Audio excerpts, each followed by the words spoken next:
geynay anaga ciidankan soo baxaya soo baxsanay soo dhiibaya anaga ma wadano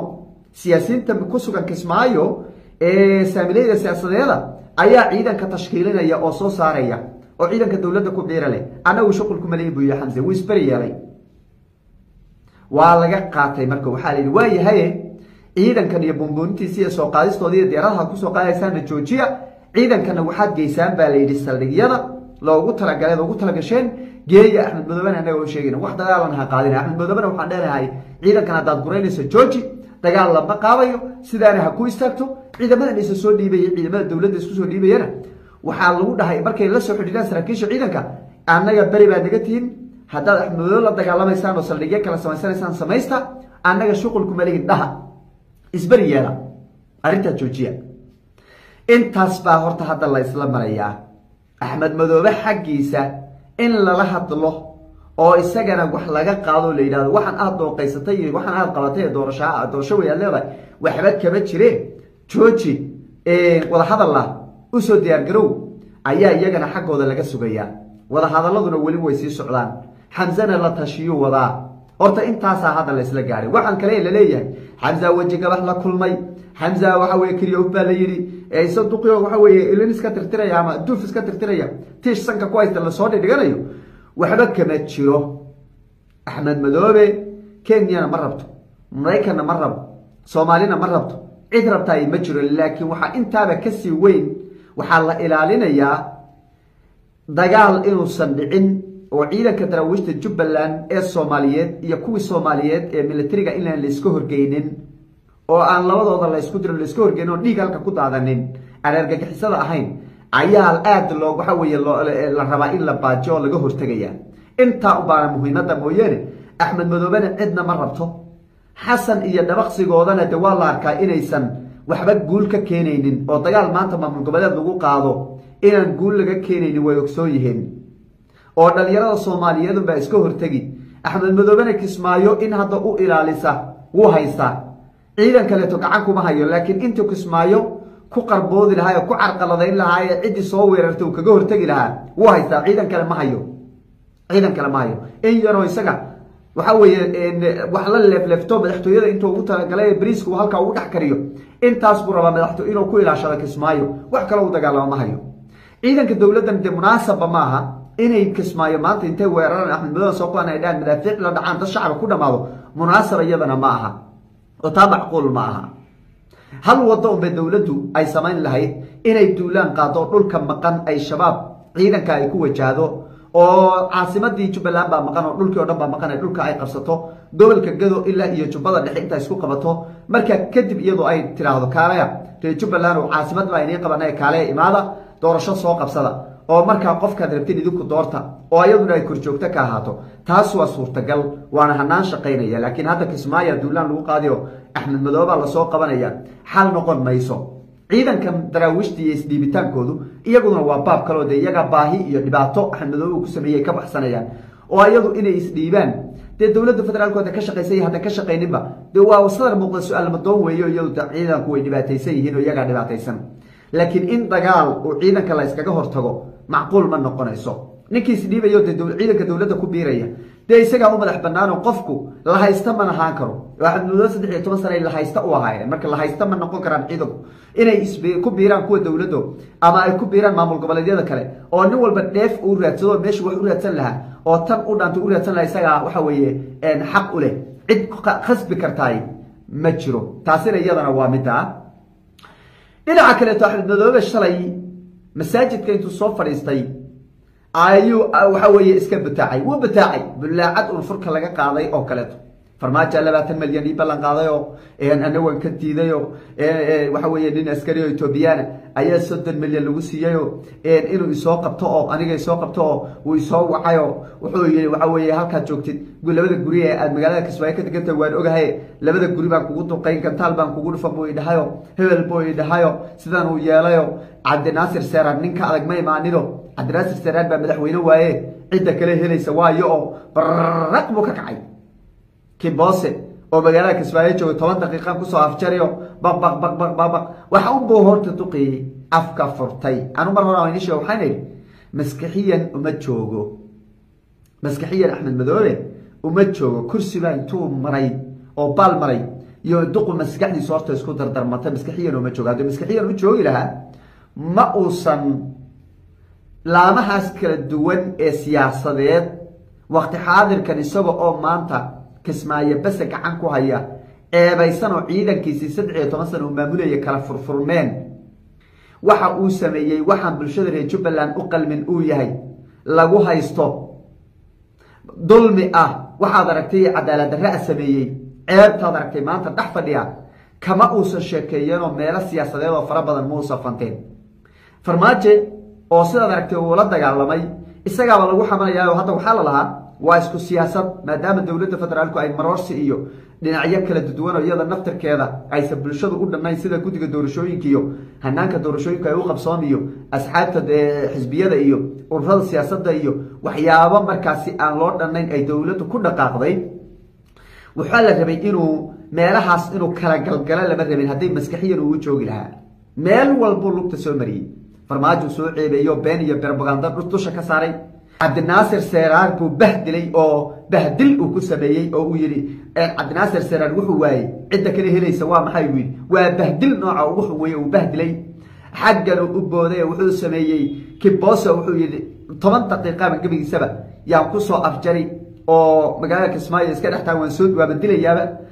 dhinaca kale wuxuu yiri 15 daqiiqo haday 15 maalin ay ciidanka dawladda bixi waayaan hal baan u soo qabanay waxa barnaamijka oo aan munaasab ahayn ayuu sida u dhaxbooday duqo horta dhaxbooday arintan ayaa ku soo aadaysa xilli Axmed Madoobe 13 sano kadib maanta ciidankiisii ay ka farabaxayaan dad shacab iska badaa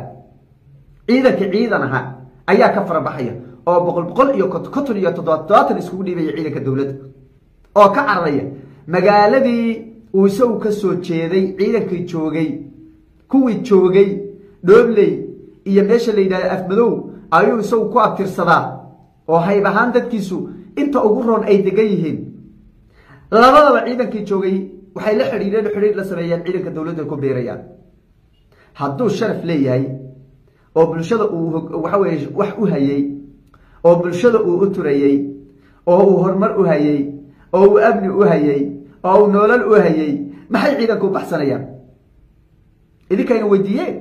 ciidanku maxay u baxsanayaan oo ay uga baxsanayaan ninka 13 sano hawshu waday hadduu nolol u hayo halka marka waxa ka cad Axmed Madoobe uu ishayn waayay uu iska burqaday waxbaan gacantiisa ku jirin shacbiyad baan gacantiisa ku jirin ciidan baan gacantiisa ku jirin waxbaan gacantiisa ku jirin oo waa fashilmay marka waa ishayn waayay markuu ishayn waayay ayuu aflabadii cabaaday marka aflabadii waa cabaad markii oo weeye maskaxiyana waxba iska daba marsano maskaxdu ma fadhido maskaxdiisu ma fadhido marka taasina waa midaas maanta Axmed Madoobe wuxuu gacan ku haya male wuxuu gacan ku haya ciidan ma hayo abni ma hayo dhul ma hayo maanta wuxuu sheegan karo uu dhigi karo maanta berito ku faani karo keentay waxa ayna ugu baaqeen in 48 saacadood ay ugu soo aadan ay ciidamadaasi dib ugu celiyaan magaalada Muqdisho oo ay ka celiyaan ama ay ka raraan deegaankan ay ku soo daadgureeyeen dawladda federaalku waxa ay si istaba jooga maalmaha ugu soo aadan iyo maalmihiina soo dhaafayba ay raas Kamburi u keenaysa ciidamo tiro badan oo iskugu jira qaybaha kala duwan ee laamaha amniga ee dawladda federaalka ee Soomaaliya Ra'iisul Wasaare Xamza Cabdi Barre waa markiisii ugu horeysay ama safarkiisii ugu horeeyay ee raas Kamburi uu ku imaado tan iyo intii ciidamada dawladda federaalku ay deegaankaasi keentay taliyaasha ciidamada ayaa maalmihii ugu dambeeyay ku soo noqonaya deegaanka raas Kamburi sida taliyaha ciidanka lugta xoogga dalka Soomaaliyeed taliya Khalid oo deegaan ahaan ka soo jeeda Jubbaland isla markaana ciidankan hadda raas Kamburi la keenay hormuud ka ahaa markii saddexaad ayaa la sheegay in maanta uu ku imaan doono safarka ra'iisul wasaaraha uu ku weheliyo Ra'iisul Wasaare Xamza Cabdi Barre waxa safarkan ku weheliya xubno ka tirsan golaha wasiirada iyo sidoo kale taliyaasha ugu sareeya laamaha ciidanka ama laamaha amniga ee dawladda federaalka ee Soomaaliya waxa la sheegay in safarkan ay ku weheliyaan taliyaal ciidan oo ka kala tirsan laamaha amniga ee dawladda federaalka ee Soomaaliya ee kala duwan muuqaalkan waxaan ku qaadaa dhigi doonaa safarka Ra'iisul Wasaare Xamza Cabdi Barre hanjabaada ka soo baxaysa Axmed Maxamed Islaam iyo sidoo kale ciidamo tiro badan oo Axmed Maxamed Islaam uu ku diyaariyay deegaan aan ka dheerayn deegaanka Raas Kamboni ee ciidamada dawladda federaalku ay keentay waxa kale oo iyadana dul istaagi doona safarka ra'iisul wasaare Xamza Cabdi Barre iyo arrimo la yaab loo hadal hay weyn baraha bulshada ka dhalisay saacadihii la soo dhaafay oo la xiriirida qaabka safarkiisa dhanka cirka uu ku soo aadayay iyadoo la sheegay in diyaaradda ra'iisul wasaaruhu uu wato ay kor iyo hoosba ka ilaalin doonaan diyaarado dagaal oo markaasi amnigiisa sugahaya waan dul istaagi doonaa sidoo kale waxaan eegi doonaa xogaha hordhic ee ka soo baxaya safarkaasi iyo ujeedkiisa ayaan iyadana eegi doonaa hadduu alla idmo soo dhawaada muuqaalka like saara aragtidina noogu reeba qaybta commentiga oo nagu soo biira waxaanad mar waliba naga daawan kartaan oo naga heli kartaan page-ka Facebook iyo YouTube ee Warsama Media iyo sidoo kale page-ka cusub ee anigu aan sida gaarka u leeyahay ee Santaag Daahir Cumar waa page cusub fadlan waxaana idinka codsanayaa dhammaantiin inaad page-kaasi aad soo booqataan Facebook iyo YouTube-kaba waxaa ku qoran Santaag Daahir Cumar waa page cusub waana idinka mahad celinayaa sidii hore ee ugu xidhnaydeen warbaahinta Warsama Media sidoo kale page-kan cusubna waxaan rajaynayaa inaad dhammaantiin aad soo booqan doontaan aynu ku bilownay ra'iisul wasaaraha Soomaaliya Xamza Cabdi Barre saacadaha inagu soo aadan ama sakinada inagu soo aadan muuqaaladiisa waad heli doontaan oo baraha bulshada ayaad ka heli doontaan Raas Kamboni buu ku soo wajahan yahay dhowr jeer oo horena ra'iisul wasaaruhu waa ka baaqday safar uu halkaasi ku imaan lahaa safarkan waxaa la sheegay inay ku wehelin doonaan xubno ka tirsan golihiisa wasiirada iyo sidoo kale taliyaasha ciidamada kala duwan sida taliyaha ciidanka lugta xoogga Soomaaliyeed taliyaha ugu sareeya ciidanka gorgor iyo sidoo kale taliyaha ugu sareeya booliska Haramcad ayaa la sheegay inay ku wehelin doonaan iyo taliyaal kale dabcan walow si toos ah aan wali loo xaqiijinin taliyaha ciidanka xoogga dalka Soomaaliyeed isagu ama taliyaha lugta ciidanka lugta aan dhahnay Khalid maalmihii ugu dambeeyay Raas Kamboni waa ku soo noqonayay safarkiisana waa safarkii saddexaad oo Raas Kamboni uu ku imaado muddo 2 asbuuc gudahooda oo ciidanka dawladdu ay halkaasi keentay haddana safarkan inuu ku heliyo ra'iisul wasaaraha ayaa la xaqiijiyay waxa uu safarkan salka ku hayaa dhiirigelin iyo bogaadin uu ra'iisul wasaaruhu doonayo inuu u sameeyo ciidanka halkaasi ku sugan ee laamaha dawladda federaalka kala duwan sida ciidanka commandoska gorgor Haramcad nabad sugidda iyo sirdoonka qaranka Soomaaliyeed ciidanka cirka iyo ciidanka badda oo dhammaantood meesha diyaar ku ah ayuu rabaa inuu dhiirigelin iyo sidoo kale farxad la wadaag inuu u sameeyo safarkan ra'iisul wasaaraha waxaa la sheegay in diyaaradda uu ku imaanayo loo diyaariyay diyaarado kale oo dagaal oo hoos iyo korba ka socon doono diyaaradda uu ra'iisul wasaaruhu uu saaran yahay cir iyo dhulba amnigiisa ayaa laga sugayaa oo diyaarado dagaal ayaa ku weheliyaa la yidhi safarka ra'iisul wasaaruhu uu ku imaanayo deegaanka Raas Kamboni safarka ra'iisul wasaaraha ayaa ku soo aadaya xilli maamulka Axmed Maxamed Islaam digniin culus ay u direen dawladda federaalka ama madaxda dawladda oo ay ugu baaqeen in ciidanka Raas Kamboni dib loo celiyo 48 saacadood gudahood haddii 48 saacadood gudahood ciidanka la celin waayana tallaabo adag ay qaadi doonaan isla maantana ay digniino culus ka soo dirahayeen deegaanka Buurgaabo oo saldhig ciidamada ATMIS ay lahaayeen ay halkaas ciidanka daraawiishta Jubbaland ay kula wareegeen wasiir ku-xigeenka amniga ee maamulka Jubbaland aadan yare oo shalay warbaahinta la hadlay ayaa waxa uu u qabtay dawladda federaalka 48 saacadood gudahood in ciidanka Raas Kamboni jooga dib magaalada Muqdisho loogu celiyo oo dawladda federaalku ay daad kurayso hadday taasi dhici weydana tallaabo adag oo cawaaqib xumo ay kala kulmaan ay qaadi doonaan ciidanka dawladdu ay halkan keentay waa ciidan tiro badan wararka ugu badanna waxaa la sheegayaa inay ciidankan loo diyaariyay sidii ay iskugu furi lahaayeen deegaanka Raas Kamboni ama Jubbada Hoose oo dhan la iskugu furi lahaa magaalada Kismaayo ilaa Raas Kamboni dhulka u dhaxeeya kooxda qawaariinta ay haysato ciidankan ay howlgalkiisa bilaabi doonaan dawladda federaalkuna ku darsade horay waxay waaran u soo jartay soo qabasho Axmed Maxamed Islaam oo haddii dhulkan la furo waxa suurtagal ah ama fududaan karto dawladda u fududaan karta in Axmed Madoobe gacanta loogu soo dhigo sidaas awgeed ayayna maamulka Axmed Madoobe waxa ay si cad u diideen ciidan dawladeed ama dawladda federaalka ka tirsan inuu joogo deegaanada Jubbaland oo waxay sheegeen in amniga sugidiisa Jubbaland ay ku filan yihiin ciidanka daraawiishta maamul goboleedka Jubbaland su'aal ayaa halkaas ka imaatay oo ah 13 sano oo Axmed Madoobe uu joogay kursiga uu ku fadhiyay deegaan intee dhanba la xoreeyay ciidankan amniga Jubbaland ku filan ee la sheegayo ama la leeyahay waxa lagu weerarayaa kuwa dawladda federaalka Soomaaliya ma lagu xoreeyo deegaanada maqan maxay hawlgal u qaadi waayeen maxay dhulka maqan u xoreyn waayeen caasimadii Jubbaland maxaa loo qaban waayay maxaa kooxda khawaarijta looga qaban waayay waa su'aalaha dadka shacabka ay isweydiinayaan ee ka dhashay hanjabaadda maamulka Axmed Maxamed Islaam ay u hanjabeen ciidanka dawladda federaalka ee ku sugan deegaanka Raaskambooni ee ay sheegeen inay weerar ku qaadahayaan ciidanka Axmed Madoobe waxaa hadda lagu diyaariyay qaybahoodii ugu horeeyay deegaanka Buurdhubo iyo qaybo kale oo ka tirsan Jubbada Hoose oo aan ka dheerayn deegaanka Raaskambooni waxaana aad looga cabsi qabaa inay dagaal ay qaadaan maanta ra'iisul wasaaraha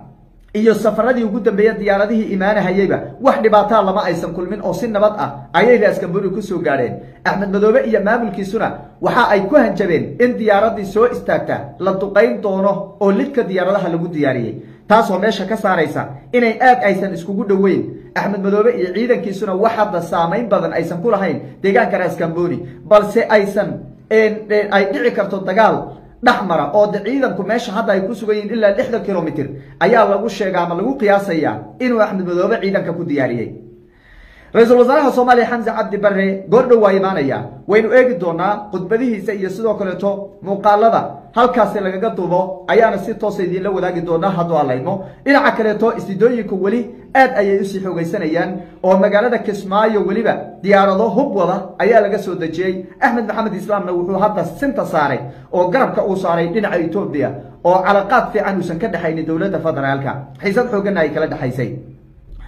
Maxamuud Sayid oo ah madaxweyne ku-xigeenka Jubbaland wuxuu ku maqan yahay magaalada Addis Ababa isaga iyo waftigu hogaaminaya habeenadii ugu dambeeyay Addis Ababa ay ku maqnaayeen wada hadal ayayna kula jireen madaxda dalka Itoobiya ciidamada Itoobiya ee gobolka Gedo ku sugan dhaqdhaqaaq ayay bilaabeen ciidamo tiro badan ayaana la sheegay in Itoobiya ay u diyaarisay inay geyso magaalada Kismaayo ee caasimadda maamulka ku-meelgaarka maamulka Jubbaland